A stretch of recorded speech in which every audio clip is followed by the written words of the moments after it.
Cathedral, and Bishop Emeritus Jackson Koskei, also nominated Member of Parliament. Talk about church and state on the bench. Gentlemen, let me ask you this. Bishop, let me ask you this question and your thoughts. President Ruto has had a very close relationship with evangelicals and Pentecostals like the Deliverance Church, right? What does the church expect in return? Well, I think all biblical believing churches do not expect anything from the obvious, the freedom of worship in the country, because churches are institutions which are self-driving. Their allegiance is to their holy book and the doctrines of the book. Religion stays as it is. When you talk about what is the church expecting, perhaps you are talking about excesses. You hear here and there people talking. But I think the greatest thing that the church requires when you talk about evangelical churches is freedom, that they are able to exercise their faith freely in the country. They are able to share their faith with the rest, and that they can do whatever they are doing as a church without interference by the state. And what I mentioned, that the original philosophy and jurisprudential concept in the separation of state and church was that freedom of the church will not be interfered, unless, of course, when it is outside the doctrine of the church, and it is causing disorder in the country or taking advantage of their freedom, then the state, and mandated by the Holy Book, is there to make sure that such excesses cannot be done. And the scripture gives the same. So I think your question is so profound that you might have want to break it into pieces. They call it in literature a break-and statement. Canon, you want to comment on that? Yeah, you would. Yes, even as we talk about the government, the political government, let's also talk about the government of the church. Yes. Because a church that is not regulated is dangerous. Yes. So while you seek for freedom, please let us also regulate the church. As we challenge corruption in the government, let us also challenge corruption in the church.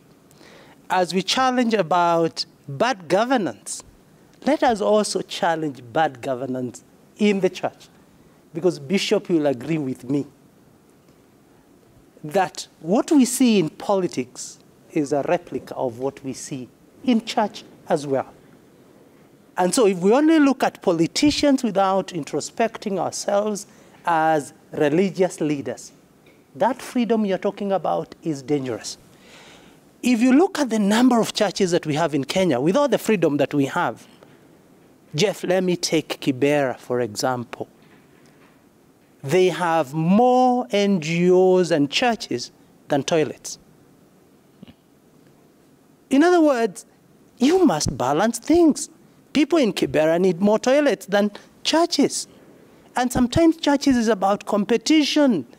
The other day we were talking about controlling the noises.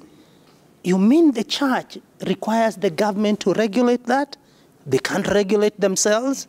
To know that there are people in the neighborhood who may be of another different church or may not even be Christians, and they have the freedom, by the way. We must create a civil society in Kenya that accommodates our own diversities. Yeah.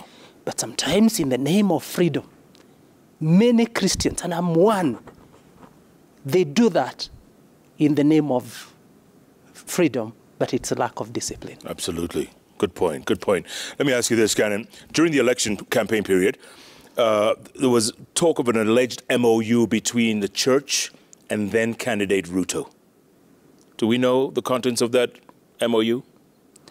Well, I've been in the leadership of the church. I haven't heard of such an MOU.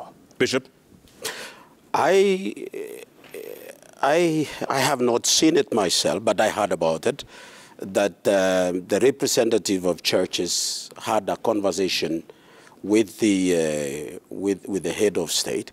And I think it can go beyond what the church ordinarily has been asking for. Like, for example, when Canon talk about corruption, for example, it relates to some of the excesses in exercise of freedom in some churches and some leadership. But mainstream leadership of the church are contributing towards the social welfare of society, like building schools, like hospitals, like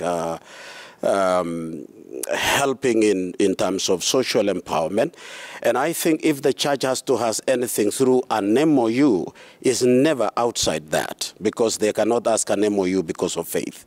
They can ask an MOU if it is possible to import some of the utility instruments, assistive devices. Like, for example, we were in Bomet recently with the president, and one church is building a $5 billion facility that is going to serve, it will be one of the biggest hospitals in East and Central Africa. And they are importing a machine from outside this country that we may not have to go out looking for it. And they were asking the president to have a waiver on it. Of course, when the president took the podium, he refused. He said, I can't open that gate now. It's very dangerous. It is very dangerous. Yeah. Yes, I know you are well-meaning, but we can do that differently, other than interfering with the principle of tax collection in the country.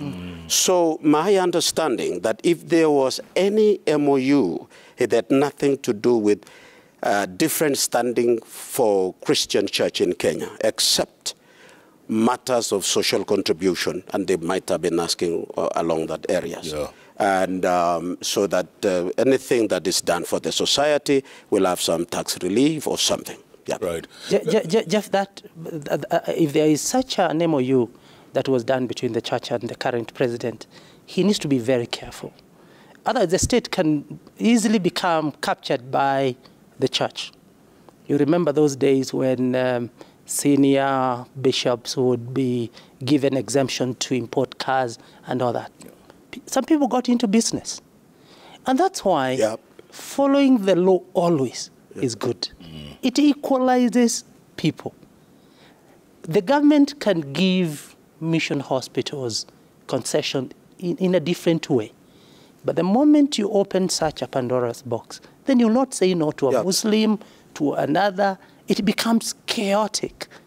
And that's why, in fact, this is one of the most religious government we've, I think, had in the history of Kenya. Yeah. Wonderful, good, if it is properly regulated.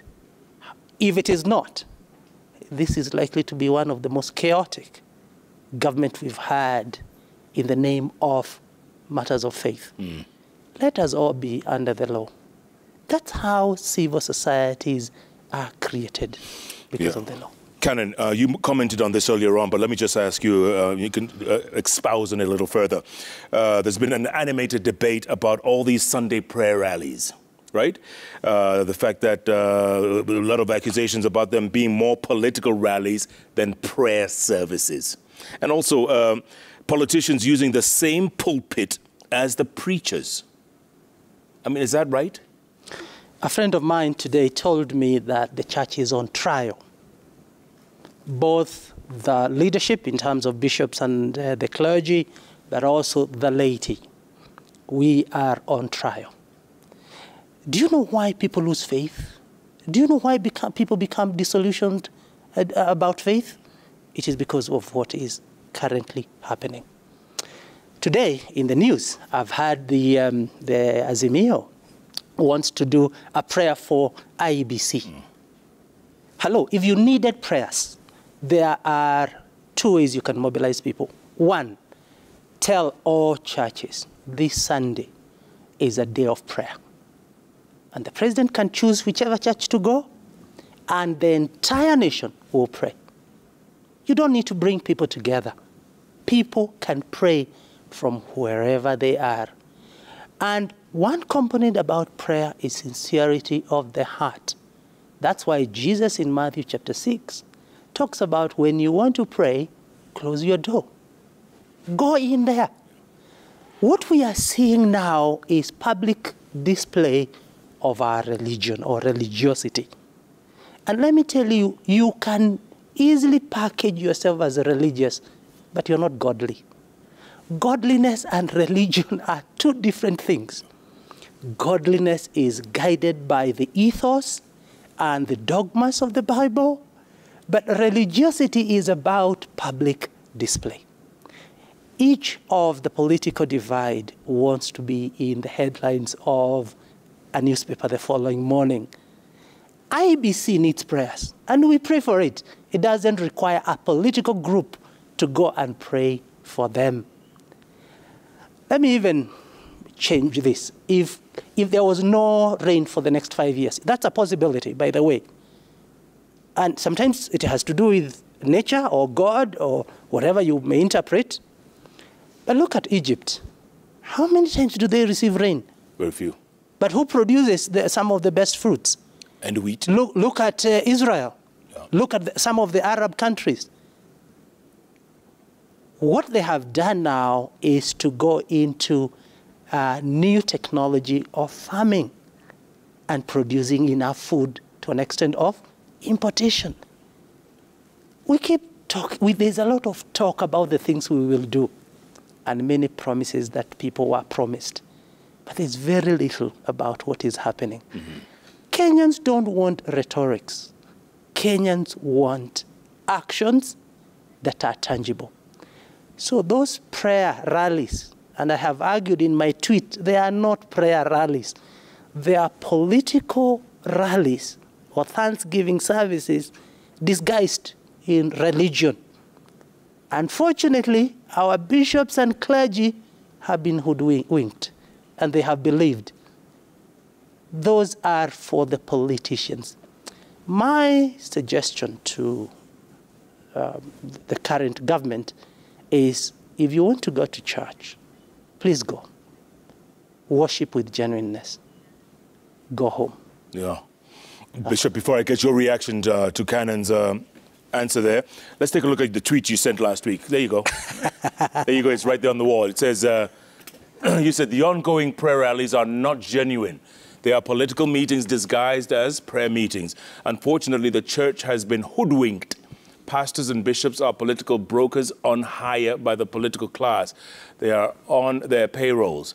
A very sad state of the church. The salt has lost its taste. The church has lost its taste. Oh, taste, and the light has lost its brightness. Uh-huh. I want to stand with those words. By the way, that's the flyer was not by me. It is said it is Citizen Media. But Citizen Media wrote to me today and said they are not the ones. It's somebody who picked my words from my Facebook page. And I was commenting about the cartoon on the Daily Nation on Sunday, where a bishop is praying for the Azimio leader and the Kenya Kwanza leader. But in the next page, it says later or immediately after, they remove their jackets and quickly get into now throwing words at each other. And that's when I made that tweet.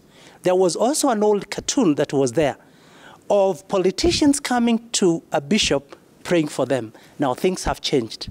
It is now pastors being served by the politicians. I want to stand by that and say, if we are not careful, we are going to lose church. People will be disillusioned about their faith. If you have two groups that are praying, Azimio and Kenya Kwanza, if one of them don't get the answer, they blame God, that God was not on our side. Hello, don't put God in your politics. You do your politics, sell your manifestos, implement them. Please put God away from here. Absolutely. Bishop. Well, while I think the comment starting from the tweet given by Provost, I think the intention in the message is good, but I think the wordings is a bit harsh. You don't throw the water, I mean, the baby and the baby water. The baby and the baby water. Because I don't believe that you can renegade the well-meaning pastors and bishops who participate in these prayers to be described in that very harsh words, that they are brokers, they are political sycophants. I think it will be a bit harsh, but I would understand him speaking as a priest. Of course, it is different from how I would address now. I used to say it, and I used to speak it up. What has changed? He knows me. Of this man. But now that... Parliament? Parliament. Nothing has changed me. Power. Nothing has changed me. But the approach to things is a bit... I read a book the other day by Stephen Covey, 7 Habits Effective People Should Remember. And one of the very interesting things, and that comes from a political leader, is that while you must be proactive in your discourses, he said you must think win-win. That is now in leadership when you are talking about inclusion in society, you're talking about diversity in society. Speaking from Parliament, you speak on behalf of the people of Kenya, living in a diverse. He speaks from a monolithic approach because he's speaking from the pulpit of the church, and he declares as given the dictates from the word of God. Now, I agree with that to that extent, but the presentation in that argument is a bit harsh in that it renegades the well-meaning brethren. I don't think every one of them has bad intention when they go to church. Of course, I agree with him on the side where they are losing control when the politicians take over the mic. And when they take the mic, they do what they are good at doing it. And that is one. The other issue is generally the society needs to be tolerant because he referred to this side going for prayers, and that is what happened even during the campaigns. You remember when this one goes to this church, another one goes to the other church, and we don't really, we are not tolerant as Kenyans to listen to us. Remember the campaigns of 1970s where people opposing each other would use the same podium. And I remember in my home, 2 gentlemen, they used to, the late Eric Bomet and Edward Kiptanui, and they could share one pulpit. And they could tear into each other's policies, and you think the one talking is going to carry the day. When the other one rises up, at the end of the day, it is like a debate in American contest, in what we call presidential debate. And they are free to tear each other, but with decorum. Yeah. I think not necessarily, notwithstanding religious stand and concerns like my brother has expressed, I think as Kenyan leaders, Jeff, Harvard Gardner, who is a professor of anthropology for many years in the Harvard University, in one of his books, and I recommend you read it, The Leading Minds, he said that all societies remains amorphous groups, not until leadership comes to provide divination. And that the history of the world is not about common men, but it is about leaders as they divined their generation, end of quote. So I think what we would say, speaking from a faith-based philosophy, is that we are appealing to Kenyan leaders. If they are religious, notwithstanding which religion they belong to, whether Islam, Christianity, or the divide, whether evangelical or mainstream, or the Conference of Catholicism, or animist, and any one of us, we must develop a culture of tolerance so that as we speak as leaders, we are responsible.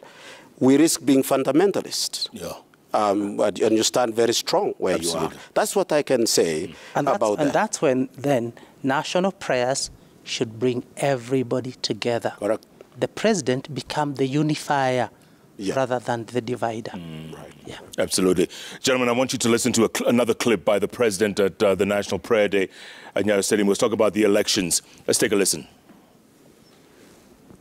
I was worried pale nyuma wakati niliona viongozi wengi wa kanisa wamenunua uoga, wameambiwa maneno ati kanisa haifai. Ati kanisa haifai, Bishop. Your thoughts? I don't know. I think there was a statement which was taken out of context, maybe, or it was misrepresented when the former Prime Minister talked about Christianity had been elevated in this country above all religions, and that might stop if this new if this dispensation changes. I think that this is what raised some concern, and I'm sure it really made some uproar in Christian church. I want to assume that is what the president was referring to. I don't think, because at that time there was a lot of conversation that came, and majorly from the evangelical churches, because the evangelical churches represents the charisma. My brother understands that during the Reformation age, they broke away by the Anglicans from Catholicism, and then they broke away during the Middle Ages of this, they call it the charismatic group that were born out of the priests at that time. And this graduated to 1900 when we had the Pentecostal movements and so on. So and majority of the mainstream religious organizations and leaders at that time were so much close to the state. The only country in Europe that went secular full blast was France. You'd come to Britain, the Nordic countries remain close to the church and worked with the church. And you can look at cities and are established by religious contribution. Around the cathedrals. Around the cathedrals. And so I think from that kind of argument, you find that evangelical have been on the defensive. Majorly, they were born in the migration of European into the new lands. And majority of the political leaders, social leaders of the people at that time, where evangelical church grew, was more rebellious to the Queen of England, right, as they traveled to the new lands, New America, for example. And this is where evangelical was born. As a result, after the Berlin Conference discourse, in 1885, 1884, 85, and the demarcation of developing countries among the kingdoms of Europe, where Africa was divided by 5 nations and others, they moved with the church with a policy of invasion and conquering the natives. And how to conquer the natives, you had to conquer their culture and tradition. And there is no law that can be passed in Parliament to reform morality and the concept of traditions and traditional leadership, which was targeted by the new imperialism. Because of that, they used religion. And the biggest culprit in that religious group included the mainstream churches. So when evangelical came 100 years later, they were given an embargo that you preach the gospel, do the mission, convert people, but never enter into the arena of rights in issues and that is how churches were registered. I grew up, I served in the country. I'm one of the, my brother can attest, I was ordained as a lay minister in 1977 by the late Manasseh Kuria. I have roots in the Anglican Church. Then I've grown in the evangelical church up to executive position. And for 45 years, I have interacted as an historian with the movement of the church in history. Yeah. And because of that, you can tell that the evangelical church is very, very sensitive when government pronounce certain statements, and they can sometimes overreact. Canon, you want to say something? Well, just to say that, yes, I don't know whether it was a political maneuver that one candidate was seen to be pro-church, who is now the current president, and I know he took advantage of that very quickly, and that's why you see him riding with the evangelicals. And the other candidate, who is in the opposition, was made to look like he's against the church, yes, which is not true. And that's why some of us, whom we call the mainstream churches, have been at the middle. We have come to know, if we swing with the government, you lose it. Yeah. If you lose the government, you lose it. We have wanted to establish ourselves in a safe space that we can speak without being fearful. Yeah. Bishop, real quick, before we go to another clip, how are churches accountable, especially when it comes to the one-man church? You know, you talk about there's so many churches in Kibera, more than toilets. You know, they're literally one-man churches. How are those accountable? I would give a quick response that I think analysts about this one-man church rushes quickly with a very judgmental mind. Every church and every religious movement starts with one man. Look at Christianity. Started with a man, Jesus, divinely, as we may want to give the definition. Talk about Zoroastrianism, which is the oldest religion in the world, was started by Mr. Zoroaster. So what happens is that, and we talk about Wesleyan, who really is son of a priest, and Martin Luther and other. They started from one man. So let us demystify first the question of one man, because we are trying to criminalize that as Kenyans and as analysts, and we create paralysis out of that. The problem that comes with these one-man ministries is that they create a system that the same cannot be inherited. It becomes dynastical. The church has three principal system of governments in history, Jeff. We have what we call episcopal, which is more dynastical. You can understand it's like monarchical. We have what we call Presbyterian type of government, and what you can consider in a political world as parliamentarian. That is where parliamentarians concept had an understanding in the Christian world. And then there is what they call the congregational, which is more or less like free reign, where people wake up one morning and they say you are a pastor, wake up another day and they say you are not a pastor. The people, then they do it democratically. Of course, they say spiritually, and some pastors are thrown out of their pulpit. They cannot remain in the cathedral the way he has done it. One morning, members say you are not our preacher today. So what happens is that the founder of any organization becomes a one man. We call it the vision bearer. Now, the problem we have with these people is that majority of them are self-made. Majority of the founders of Christian movements in the world are people who are prepared. Either they were former priests, they were former catechists, they were people who were trained by the mainstream organization, like Martin Luther, for example, who broke away from Catholicism. He was a priest with his wife, Kathy, who was a nun. When they broke away to bring in reformation of the church in 13th century, he came out as a trained minister.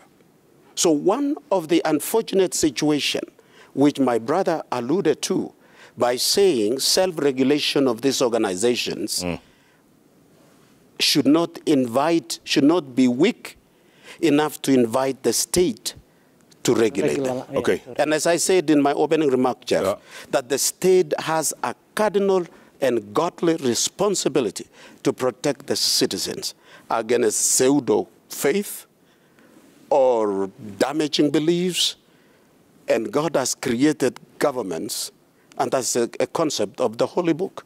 So, but I differ with a situation where people have bastardized Christianity by talking about Africans who started churches, became independent, really. They are breaking away from the mainstream organization. Right. And I accept the challenge as a Christian leader that these are our sons, these are our daughters. We failed to mentor them. Okay, you know what, Bishop? Clearly, you know your religion very well, and your history, do I? And your history of religion. Do I? It's very impressive.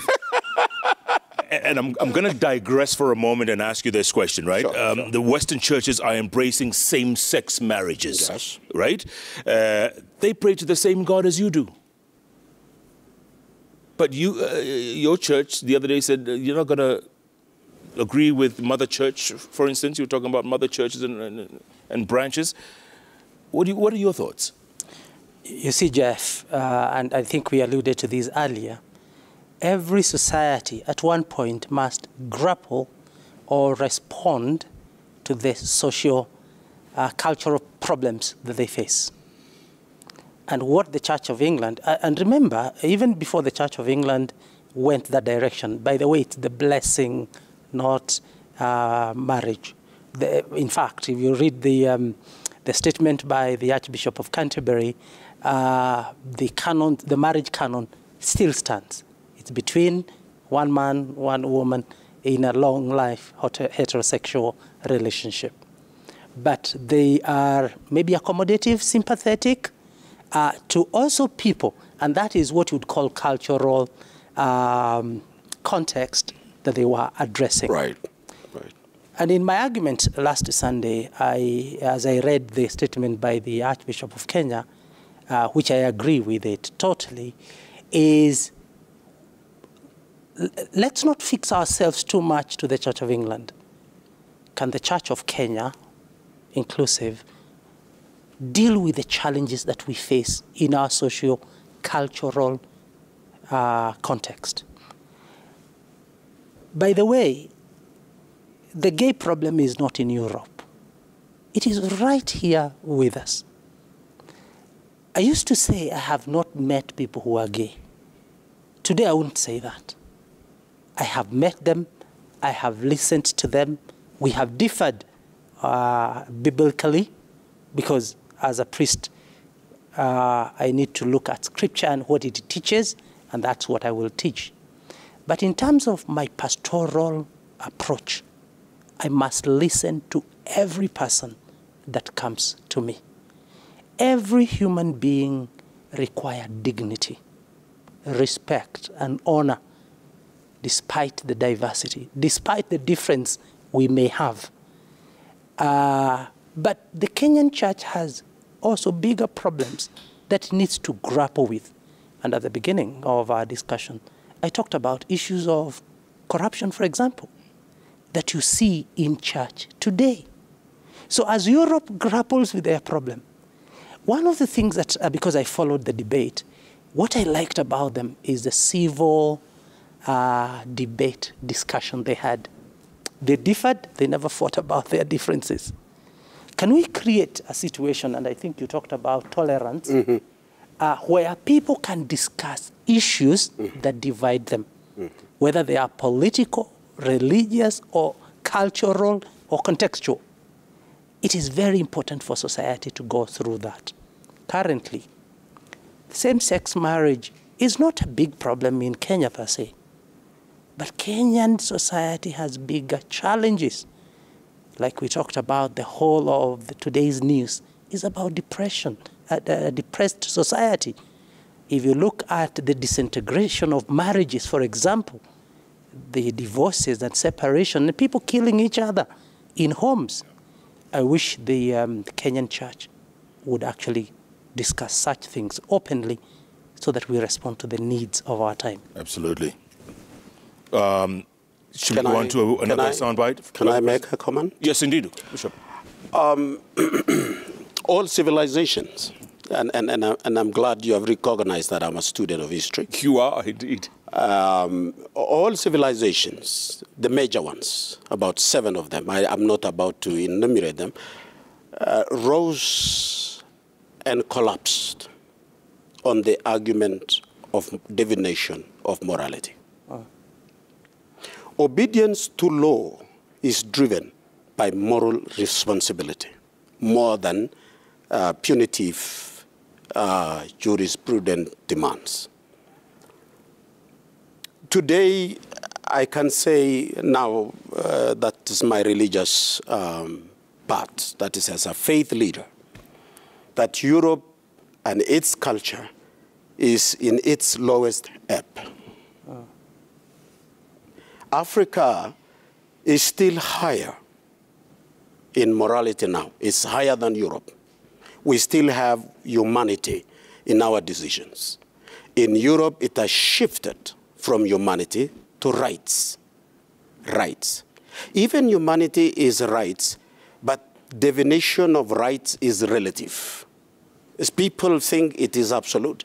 I was arguing with, after the Magna Carta Declaration of 1948, for example, which actually has taken effect in government, in social organizations, in families, whereas there are so many margin gains. I am a physically challenged person. I'm a beneficiary in terms of that rights being emphasized, that people must be respected, and that our rights has been raised to a higher level. The recognition of gender, for example, and the recognition of diversity in society, and the question of the interpretation of minority and so on. But at the same time, Jeff, every good concept has its negative side. When the church is saying in Africa, that in Latin America, that we want to stand, the Anglican community, for example, this was not the first statement. I think during Wabukala's time, the same statement was pronounced. Even, and with the even Zimbi time. Yeah, even in Zimbi time.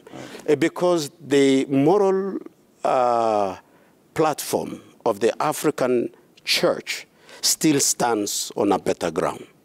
We are meeting with Europeans as they come down. And one of the obvious impact, which now will create a conversation in the next dispensation, is how the population of the Caucasian community in the world is diminishing. It is becoming a minority. And they are worried to the core. You speak about European nations per standard today in terms of population is almost a ratio of 70 to 30% in terms of the younger population, the older population of the Caucasian community. It is believed that in the next perhaps 20 or 30 decades, in the next 3 or 4 decades, the migration into the northern hemisphere will be populated by the south and the east. The reason why this is happening is that the population of the Caucasians, who are the inhabitants and the owners of technology that is driving the Western world, is diminishing. So who is replenishing them? It is east, south. Islam, for example, is the fastest growing religion in this century, whereas Christianity is still ahead with an estimated population of 2.5 billion. Islam is growing, and it is the second largest religion with 1.5 million. Billion. And billion. Thank you so much. And it is growing very fast. One of the secrets is how they treat family. And the African continent still grows, despite the fact that we have been dying of malaria, we died of slavery, we lost about 4 million people. Africa has had unstable economies. We have never enjoyed freedom after independence, and we've been subjected to wars that we don't know even why we are fighting. And yet, Africa today is over 1.34 billion. We are still growing. The secret, family. Now, when we discuss the issue of same-sex marriage, it's not about the evil of the human beings behind that. We are talking about the impact of our society. And this is a very vibrant discussion. We are not declaring any evil. And I agree with the provost when he said the priority of our argument. And even the former president, when he was addressing the international community, he did us the greatest a proud statement as he represented us. He said, we cannot bring this argument now. This is not our problem. It's not our problem. Right. It's not our problem. No. So you can see where we are coming from, Absolutely. both traditionally, religiously. We Christian religions in Africa, we are not naive. People should not mistake that the African is of a lesser acumen. We have some of the best brains in Africa. And today, Kenyans should take confidence that most of the religious leaders now are among the most educated class in our history.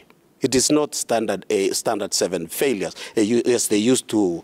We don't take religion as an option of failing. You can listen to me, listen to Provost. You are not talking to dead minds. Yeah, no, these are good. These are bright minds. And we are very progressive. You are indeed. That's just Gentlemen, take a listen to the president once again yesterday at Nyayo Stadium, the National Prayer Day. Take a listen to what he had to say. Walikuwa wanamwambia hata hii ukuta unajenga hii, mbweha peke yake akisimama juu yake inaanguka. Kwani mliambiwa huyo Sanballat na Tobias waliisha? Si wako. Lakini nawauliza, kuta ya Yerusalemu ilijengwa ama Yeriko ilijengwa? Haikujengwa. Si ilijengwa. So wachana na Sanballat na Tobias, wajishughulishe na ile wanashughulisha. Kenya itaenda mbele. Cannon, who is Tobias? I think Cannon can comment on that. I was very concerned when I heard that yesterday. Yes. And not just him. There were others that I will not mention, where you start branding people, certain names that represent certain characters. I even heard yesterday of somebody saying in the last election, it was about God's army and the army of the evil. You see, that in Christianity and back to tolerance, we don't do that. I think the president should be moderate, should not brand.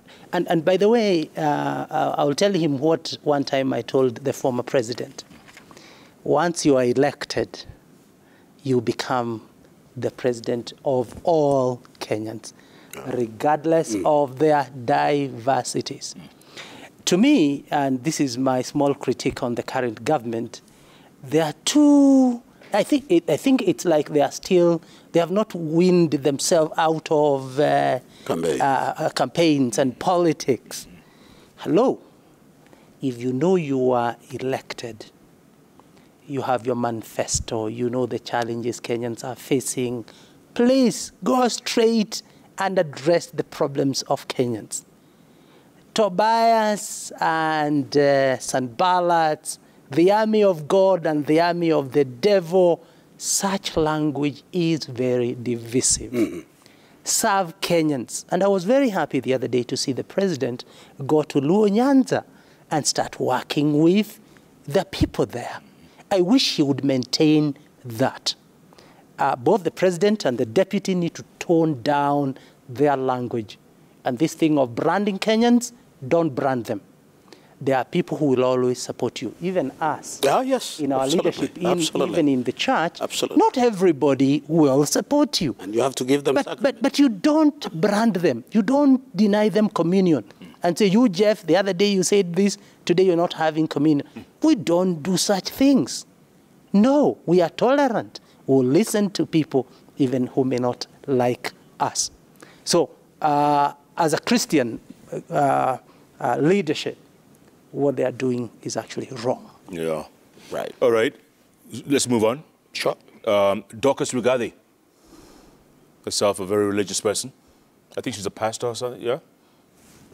Yeah. In the church? I think because he's more evangelical than me, he's better placed to talk about that. She's a pastor. Okay, let's hear what she had to say at the National Prayer Meeting. Yeah.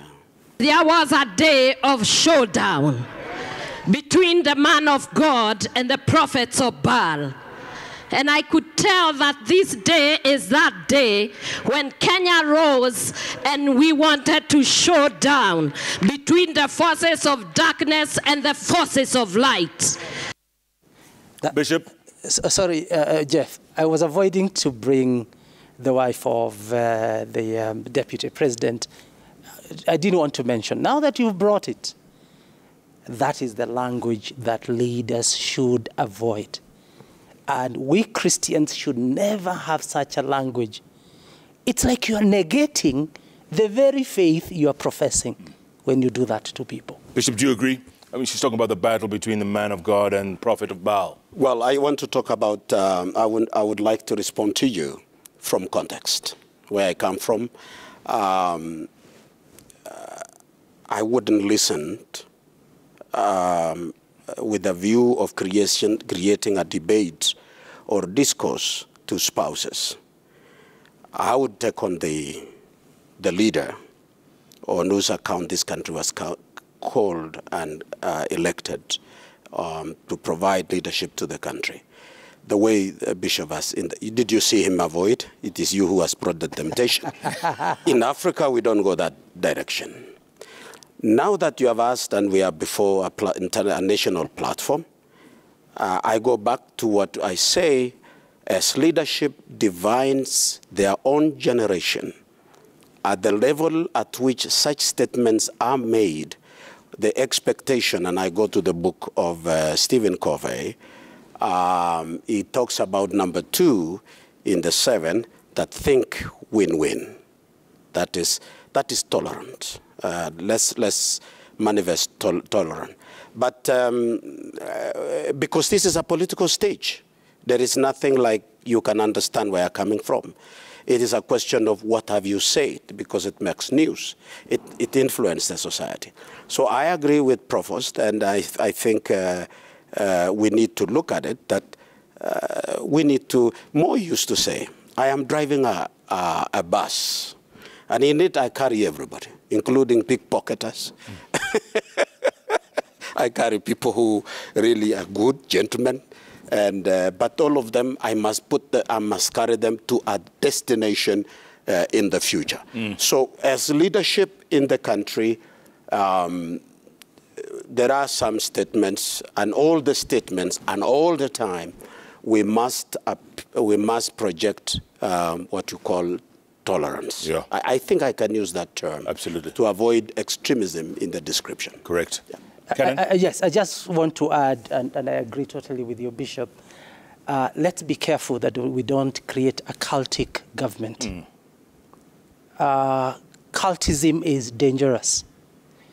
And religions that have survived for long in the history of the church are churches that are regulated, moderated within themselves. In our current government situation, if you critique the government, you look like you are the enemy of God. Now that's cultism.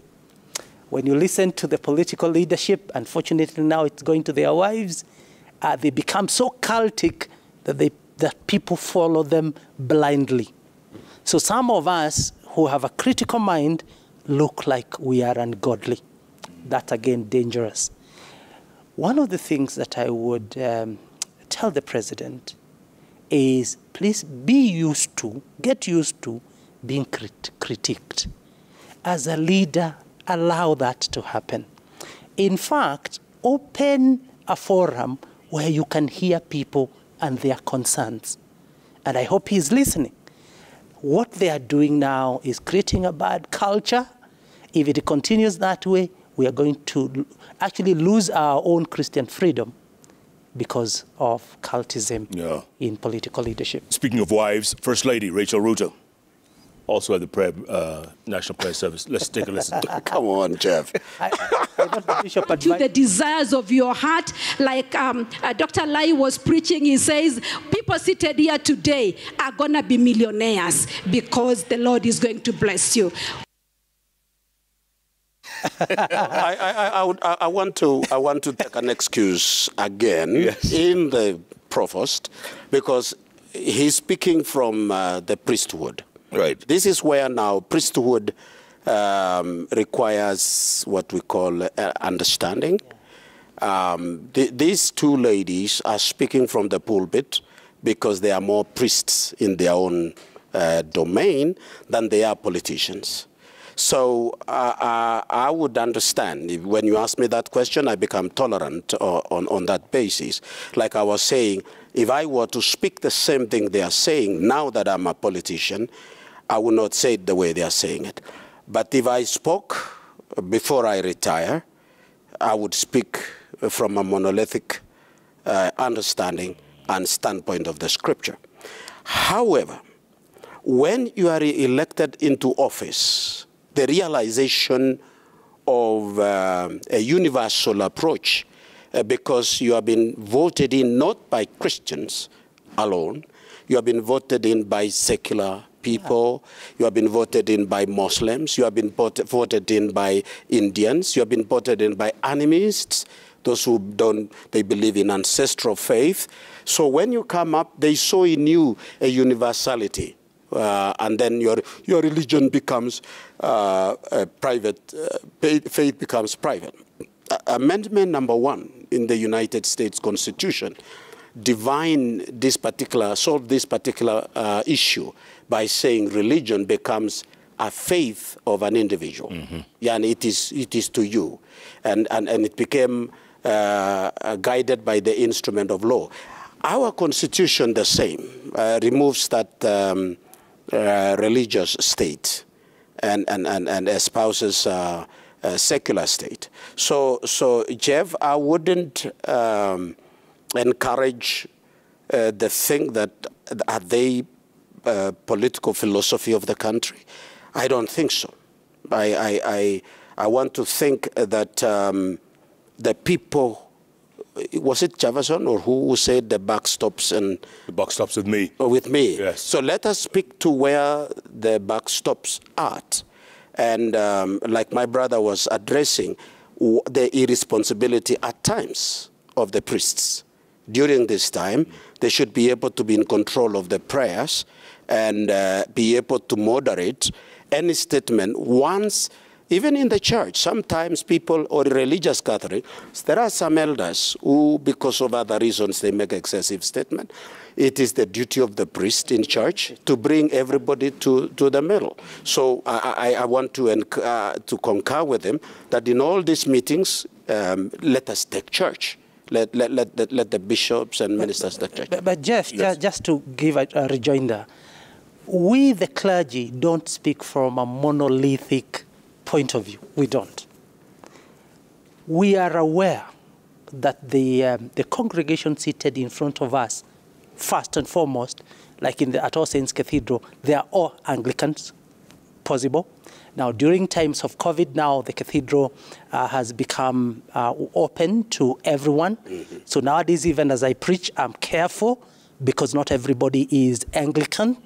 And so we don't look at things from a monolithic point of view. When you know how much the world has suffered because of religious fanaticism. Yeah. And I asked at the beginning of the show, if we had a Muslim president and they spoke the way our political leaders have spoken in the rally, how would Christians feel? Please, if you'd feel pained, be careful. Also, it is incumbent on our president and his deputy. You know, Bishop is now very careful because he's in two worlds. Me, I'm not in two worlds. Yes. I'm in one. Yeah. I'm speaking on behalf of Kenyans.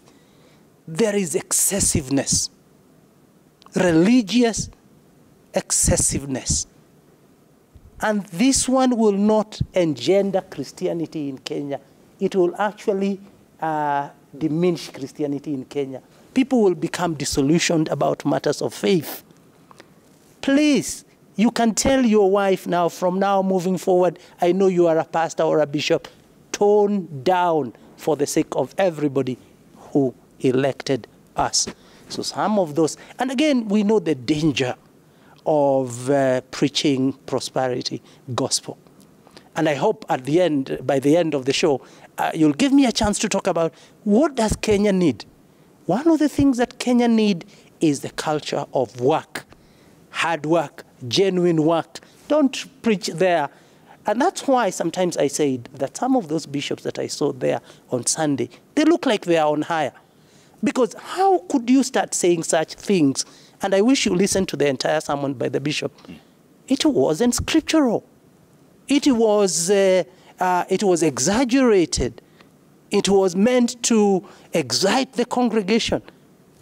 We must move away from there, Bishop. Let's teach God's word. It has power to liberate people. Absolutely. Gentlemen, we can talk about this all day, all night. The topic. Especially with the two of us. Yes, indeed. Which means you're just going to have to come back another time to talk some more. But I wouldn't let you go without a couple of closing thoughts. Sure. Bishop, you got 2 minutes. 2 minutes. Don't give us a history of religion. Just give us some closing thoughts going forward. Sure. By giving religion, history really is not meant to offend, but I think it's enriching us. It enriches, absolutely, because it solves identity crisis, stabilizes our present, gives us confidence about the future. So I want to say that I believe in this country. Kenyans are great people. They're a very resilient nation. What we Kenyans need is leadership that drives them for a progressive social growth economically. If it rains tomorrow, for example, 6 months later, you will wonder how this country will be, the way they have recovered. We've come out of the COVID-19 pandemic. It really devastated us and our economy, but Kenyans came out a resilient people. Yeah. So I still want to go back to the opening remarks that the fourth estate, which is we cherish, and that's why my brother and I, when got the invitation, we came quickly, because we value the role the media plays in disseminating information in this country and shaping the opinion of the nation. Your philosophy should be tampered with a care for a vulnerable society, ravaged by a struggling economy. You can see how we are struggling with the issue of children. You have just given us, by the news today, 400,000 students who have not reported to school on the program of junior, progressing to junior. That tells you there is some sense of despondency in the country.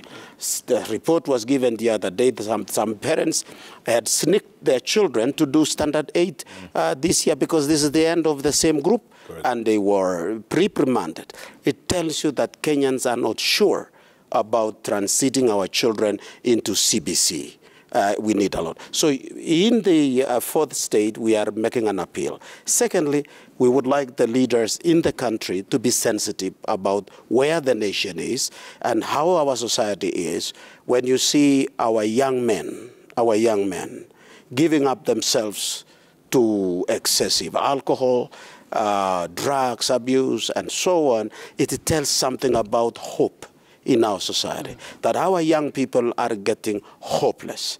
It is a discussion. It is an issue that needs to be progressed. Would you like to have more discussion on that as for the state? I think it is a good idea. You can invite every one of us. How does the Muslim approach this? What is happening in their world? How is the church doing in this country? How are other institutions and players in social empowerment, so that we can speak to the nation a message of hope? Absolutely. Of hope. Nothing, we've lost a bit, nothing is lost. And let Kenyans moderate themselves. Yes, indeed. Yep. Hope springs eternal. Absolutely. Canon, you get the last word. Yes, just 4 things that I would like to say. Number 1, we need to work on our work ethics. We are hard-working people, but sometimes we work hard the wrong way. The levels of corruption in this country are at very high levels. And while we celebrate the political leadership in the history of Kenya, they took advantage, unfortunately, of the people, and we created a culture. Today, if you don't steal, you are very, very special. Yeah. Or very dumb. Or very dumb. If you don't give money, people think you must have a problem. Work ethics. Let us learn to work hard. And if there's anything that President Ruto would give Kenya as a gift, it is proper work ethics. Create a culture that is different. The second one is use of modern technology. If it doesn't rain today, shall we die?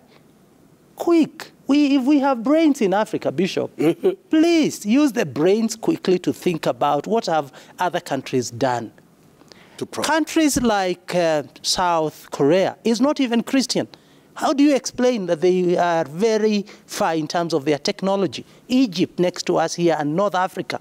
Why can't we use our technology to feed ourselves? It's a shame.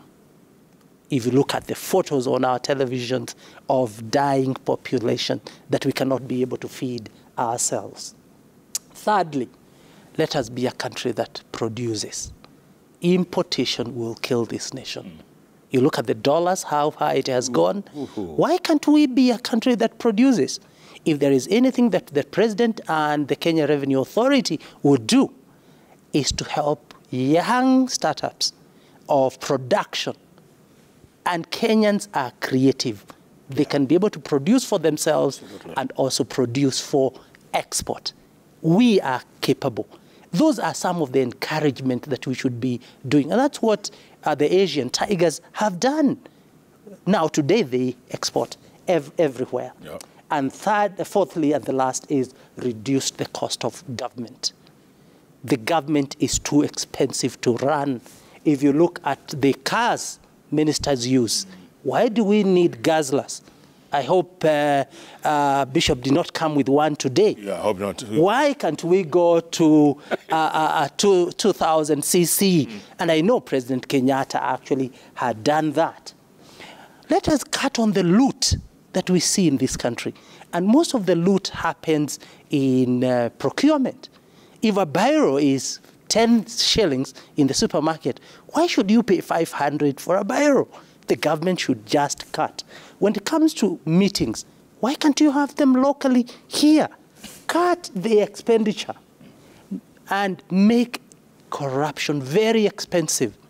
Use legislators like him to do laws and imprison 10 serious guys and take their wealth and that one of their families. Kenyans will fear corruption. But when we see our leaders live a certain type of life, all of us will live like that. Leaders create cultures. And one of the cultures that the president would do is to declare his wealth. Let him declare his wealth. And everybody else in government should declare. Let this government be known as a government that has zero tolerance on corruption. Absolutely. DPP dropping cases is also very disturbing. Look at that, very disturbing. Yeah. The Very Reverend Canon Sammy Wainaina, Provost, All Saints Cathedral, thank you so much. Appreciate it. Thank you very much. Bishop Emeritus Jackson, the historian. Nominated Member of Parliament. And Emmy's dad. Yeah, sure. She's your dad. True. She's more famous than I am. Emmy Kosuke's father. Taunet Nelel. Love it. Gentlemen, thank you so much. Welcome. We really appreciate it. That was a great conversation, and we should have more of those. Welcome. We need some moral heads to prevail. What a conversation. We're going to get your feedback a little later on. We still have some news, by the way, yeah, and business and sports, so stay with us. JKLIVE takes a break. We'll be back.